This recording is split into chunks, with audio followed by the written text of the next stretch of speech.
এই আমার প্যান্টের পকেটে 20,000 টাকা ছিল, টাকা কি তুমি নিছো? আমারে কি তোমার চোর মনে হয়? আমি কেন তোমার টাকা নিব? টাকা তো তুই নিছিস, কিভাবে টাকা বের করতে হয় আমার জানা আছে। এই একা একা বিড়বিড় করে কি বলতিছো? বলতেছি শুটিং এর জন্য নকল টাকা আনছিলাম, এখন আবার নকল টাকা আনতে যাইতে হবে। কি ওগুলো নকল টাকা ছিল?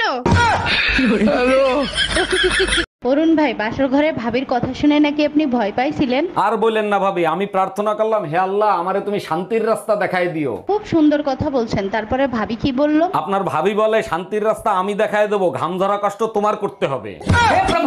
বাইরের বৃষ্টি দেখে মনটা একেবারে রোমান্টিক হয়ে গেল। এই শোনো, আজকে আমি প্রেগন্যান্সি টেস্ট করাইছি, রিপোর্টে পজিটিভ আসছে। সর্বনাশ, বলো কি? এখন তোমার কি হবে? বাইরে তুমি মুখ দেখাবা কেমনে? আমি তোমার বউ, গার্লফ্রেন্ড না।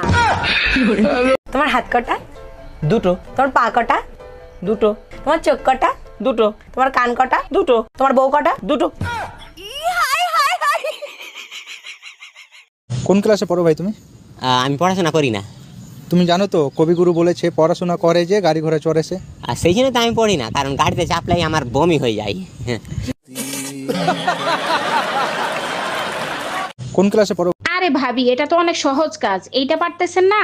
আচ্ছা ঠিক আছে, দেখি আমি কি করতে পারি। কি সহজ কাজ যেটা তুমি পারো ভাবি পারে না? ভাবি বিয়েতে যাবে শাড়ি পরে, শাড়ির কুচি ঠিক মতো মিলাতে পারতেছে না। তুমিও তো বিয়ের পরে শাড়ি পরতে পারতা না, আমি তো তোমারে শাড়ি পরানো শিখাইছি। আচ্ছা আমি যাব। কোথায় যাবা? বাবিরে শাড়ি পরাইতে? আরে কি উল্টা পুল্টা কথা বলতেছো, দোকানে যাওয়ার কথা বলছি। मौत को छू के टक से वापस आ सकता हूँ। জীবনে দুটা জিনিস কাহু কি ভুলতে নাই, যেহেতু ভুলতে নাই সেলে কি ভুলনু না।